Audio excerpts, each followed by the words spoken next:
Assalamualaikum warahmatullahi wabarakatuh. Kami dari kelompok 7 ingin mempresentasikan hasil kerja kelompok kami.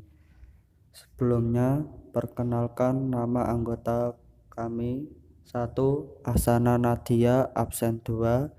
2. Anissa Rosalinda, absen 3. 3. Isah Widiawati, absen 15. 4. Puji Indriastuti, absen 26. 5. Rahardian Rizky Pradita, absen 27. 6. Feni Ferdiana Sari, absen 34. Penjualan produk jasa dengan sistem konsinyasi. Sebelumnya ada video dalam PPT kami. Dalam video kali ini, aku akan coba membagikan salah satu tips bisnis yang sangat bermanfaat bagi banyak orang. Dari berbagai pengakuan orang, sistem bisnis Penjualan produk jasa dengan sistem konsinyasi. Pengertian sistem konsinyasi. Penjualan dengan sistem konsinyasi adalah penjualan dengan cara menitipkan produk kepada pihak lain untuk dijualkan dengan harga jual dan persyaratan sesuai dengan perjanjian antara pemilik produk dan penjual yang berisi hak dan kewajiban kedua belah pihak. Informasi yang harus ada dalam perjanjian konsinyasi adalah nama pihak pemilik barang konsinyor, nama pihak yang dititipi barang konsinyi, dan nama dan keterangan teknis barang, ketentuan penjualan, ketentuan komisi. Penjualan ini tidak terbatas pada tempat tertentu atau melibatkan banyak orang penjualan secara langsung, tetapi dapat melakukannya dengan sistem online, termasuk juga promosi dan penerapannya. Ini adalah salah satu gambar di mana sistem konsinyasi, yaitu pemilik barang menitipkan barang kepada toko lalu dijualkan hingga sampai ke customer atau konsumen.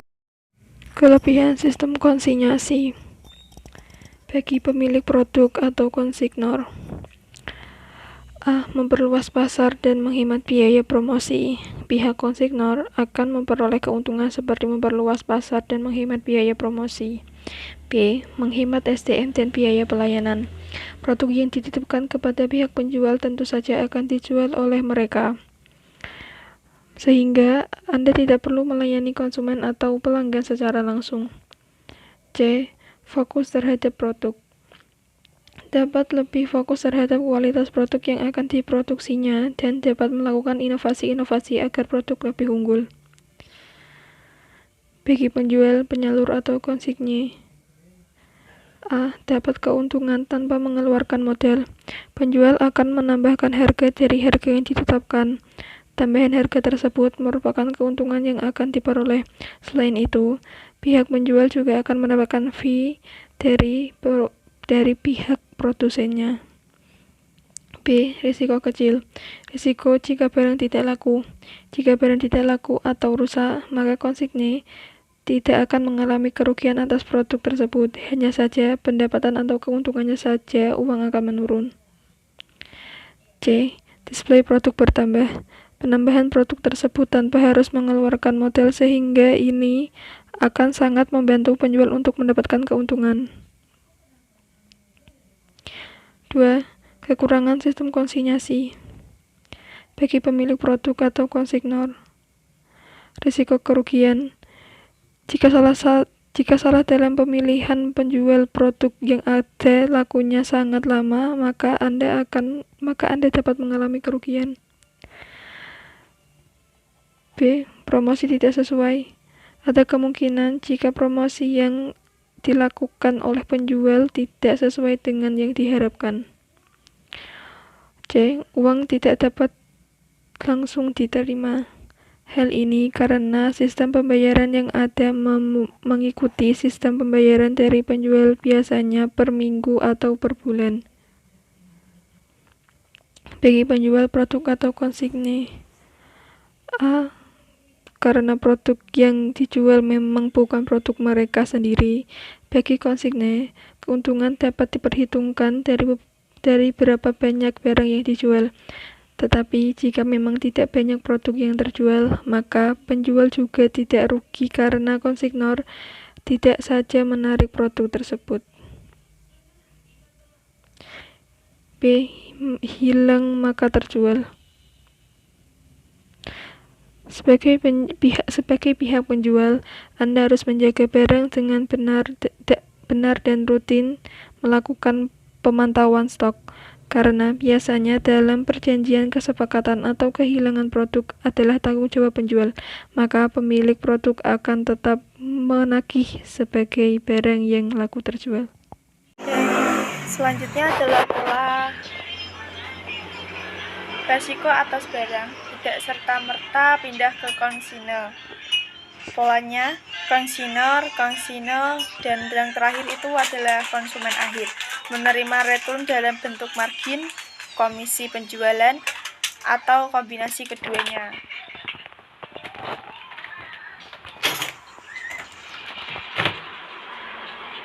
Tips menjalankan sistem penjualan konsinyasi.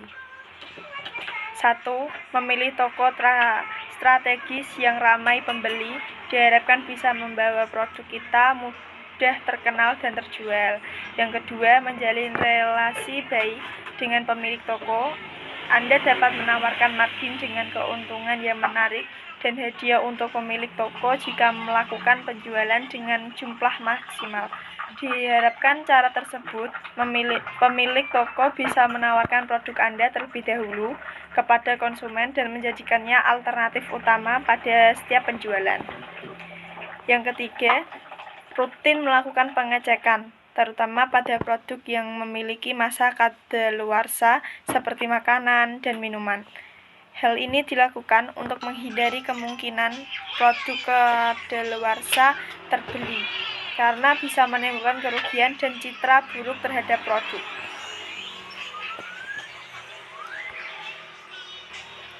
Contoh akuntansi dalam penjualan konsinyasi. Yang pertama, sistem pencatatan akuntansi dari semua transaksi dalam bentuk penjualan konsinyasi digolongkan dalam beberapa hal, yaitu A. Pencatatan terselesaikan dengan tuntas, maka prosedur pencatatan dan pos-pos jurnal yang dibuat oleh konsinyur berdasarkan atas pengiriman penjualan, pembayaran barang, dan penyelesaian keuangan oleh pihak penjual atau konsignor pada pemilik barang konsignor sebagai berikut. 1. Penjualan oleh pihak konsinyor. 2. Komisi atau laba yang harus diterima bagi pihak konsinyor.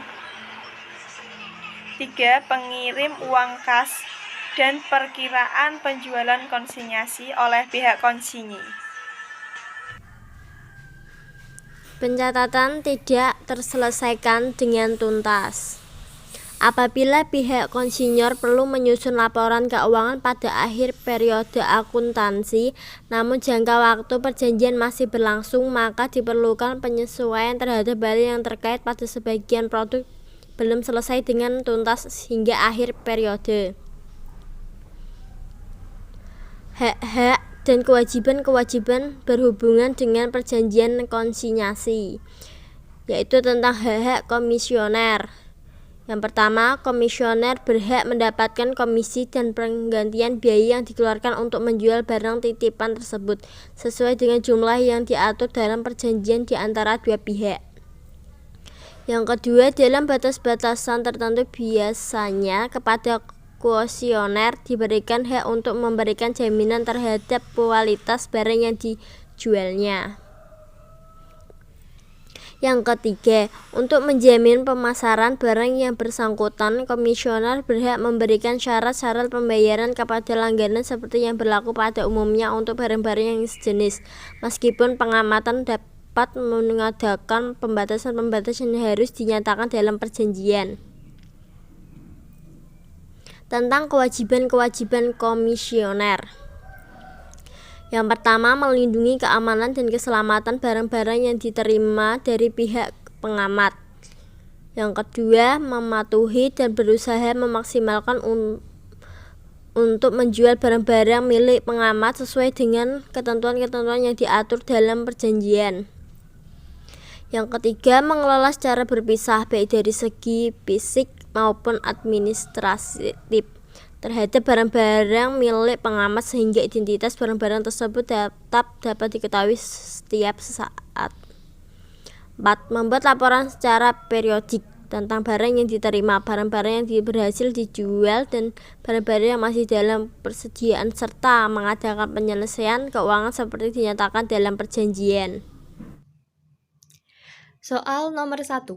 Penjualan yang dilakukan dengan perjanjian, di mana pembayarannya dilakukan secara bertahap disebut dengan A. Penjualan kredit, B. Penjualan tunai, C. Penjualan angsuran, D. Penjualan bersyarat, E. Penjualan minimum.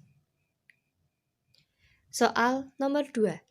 Suatu bentuk perjanjian di mana salah satu pihak yang memiliki barang menyerahkan sejumlah barang kepada pihak lain untuk dijualkan dengan memberikan komisi tertentu adalah A. Sistem konsinyasi, B. Lease purchase, C. Komisi, D. Sales contract, E. Salesman.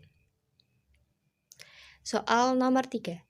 Yang bukan karakteristik konsinyasi adalah A. Barang-barang konsinyasi harus dilaporkan sebagai persediaan oleh pengamat. B. Pengiriman barang konsinyasi tidak mengakibatkan timbulnya pendapatan dan tidak boleh dipakai sebagai kriteria untuk mengakui pendapatan.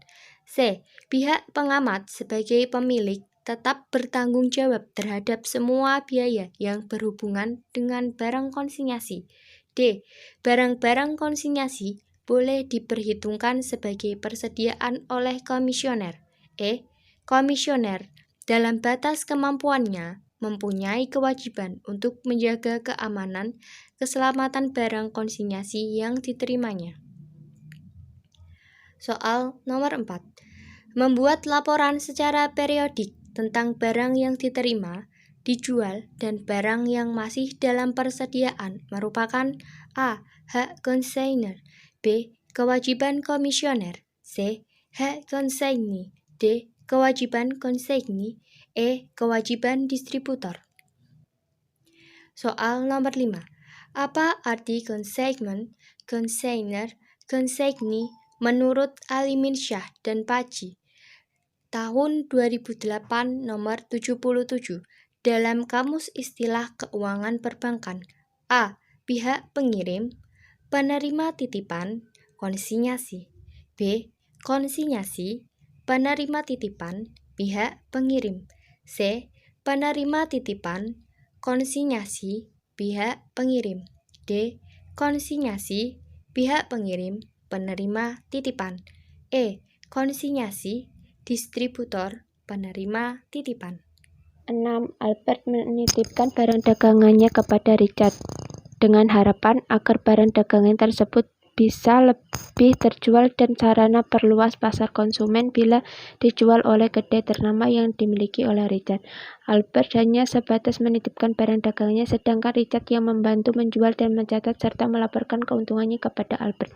Kerjasama ini menghasilkan bagi hasil bagi keduanya. Kerjasama tersebut dapat dikategorikan sebagai A. Joint venture, B. konsinyasi, C. bisnis kombinasi, D. persekutuan, E. penggabungan usaha. 7. Dari uraian tersebut di atas, menurut peranannya Albert dikategorikan sebagai A. konsinor, B. debitur, C. kreditur, D. konsigne, E. investor. 8. Dari uraian tersebut di atas, menurut peranan Richard dikategorikan sebagai A. Konsinor, B. Debitur, C. Kreditur, D. Investor, E. Konsigne.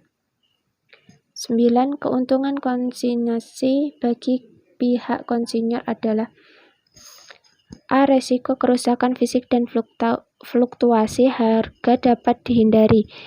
B. Kebutuhan modal kerja berkurang. C. Konsinyasi memungkinkan produsen atau distributor memperoleh daerah pemasaran yang lebih luas. D. Keuntungan 2 kali lipat. E. Terlepas dari risiko kegagalan menjual barang atau dari risiko penjualan dengan rugi. 10. Informasi yang harus ada dalam perjanjian konsinyasi adalah A. Konektor dan konsumen, B.